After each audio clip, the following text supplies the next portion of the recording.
Budget सत्र के दौरान राज्यसभा में कांग्रेस सांसद नीरज डांगी ने सोना चांदी की कीमतों को लेकर उठाए प्रश्न।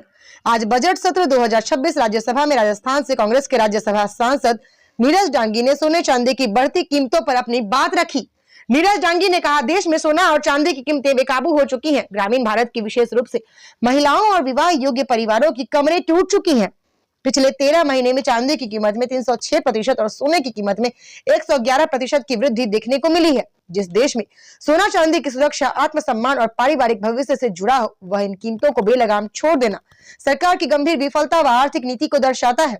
दुर्भाग्यपूर्ण है, एक तरफ सरकार महिला सशक्तिकरण की बात करती है, वहीं दूसरी ओर भारी जीएसटी, उच्च आयात शुल्क जमा करों पर लगाम न लगाकर महिलाओं की बचत को मूल्यहीन बना रही है। यह कहना अतिशयोक्ति नहीं होगा कि महिलाओं को सजा मिल रही है और सरकार सिर्फ जमाखोरों को संरक्षण दे रही है। राज्यसभा सांसद नीरज डांगी ने कहा, मेरी मांग है कि सरकार देश में सोना चांदी की कीमतों पर हस्तक्षेप करे, जीएसटी की कटौती और कठोर कदम उठाएं।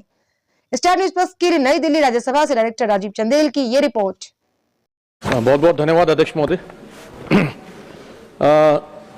माननीय सभापति महोदय, मैं सदन के माध्यम से केंद्र सरकार का ध्यान देश में सोने एवं चांदी की बेकाबू कीमतों की ओर आकर्षित करना चाहूंगा, जिससे ग्रामीण भारत विशेष रूप से महिलाओं और विवाह योग्य परिवारों की कमर तोड़कर के रख दी है। पिछले 13 महीनों में अगर दिसंबर 2024 से जनवरी 2026 तक देखते हैं तो भारत में चांदी की कीमतों में लगभग 306% की वृद्धि और सोने की कीमतों में 111% की वृद्धि देखने को मिल रही है।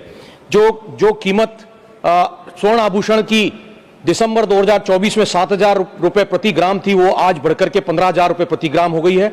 और इसी तरह चांदी की कीमतों में जो 90,000 रुपए प्रति किलो चांदी दिसंबर 2024 में देखी गई थी, वही आज जो है 3,80,000 रुपए प्रति किलो के हिसाब से बाजार में देखने को मिल रही है। जिस देश में सोना चांदी नारी की सुरक्षा, आत्मसम्मान और पारिवारिक भविष्य से जुड़ा हुआ हो, वहां इनकी कीमतों में इस कदर इन कीमतों को बेलगाम छोड़ देना सरकार की गंभीर नीतिगत और आर्थिक विफलता को दर्शाता है। ग्रामीण क्षेत्रों में आज भी सोना चांदी केवल आभूषण नहीं बल्कि आपातकालीन बचत, महिला का एकमात्र आर्थिक सहारा, सम्मान और सामाजिक सुरक्षा का साधन है। किंतु आज स्थिति है कि किसान, श्रमिक और निम्न वर्ग के परिवार अपनी बेटियों के विवाह के लिए न्यूनतम आभूषण तक खरीद नहीं पा रहे हैं।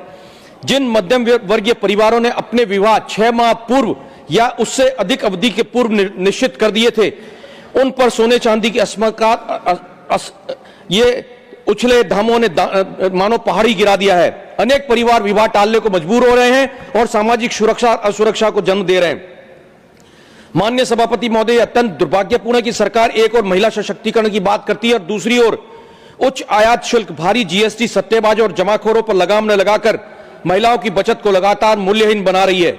यह कहना अतिशयोक्ति नहीं होगी कि वर्तमान नीतियों में देश की आम महिलाओं को सजा मिल रही है और दूसरी ओर जमाखोरों को सरकार संरक्षण देने का काम कर रही है। विवाह के समय पर सोने चांदी की कीमतों में ग्रामीण अर्थव्यवस्था को भी गहरा आघात पहुंचाया। इससे न केवल परिवार प्रभावित हो रहे हैं बल्कि पारंपरिक आभूषण उद्योग, कारीगर, सुनार और छोटे व्यापारी भी रोजगार संकट में फंसते जा रहे हैं। महोदय, यह प्रश्न आज कीमतों का नहीं बल्कि सामाजिक न्याय, महिला गरिमा और ग्रामीण भारत की आर्थिक स्थिरता का भी है। अतः सभापति महोदय, मैं आपके माध्यम से सरकार से आग्रह करना चाहूंगा कि सोने एवं चांदी की कीमतों में तत्काल प्रभाव से हस्तक्षेप करें और आयात शुल्क एवं जीएसटी में अविलंब कटौती की जाए एवं सट्टाखोरी और जमाखोरी के विरुद्ध कठोर कार्रवाई की जाए। मुझे आशा है कि सरकार इस विषय को राजनीतिक नहीं बल्कि देश हित में, मानवीय और सामाजिक संकट के रूप में लेकर के तत्काल कोई प्रभावी कदम उठाएगी। धन्यवाद।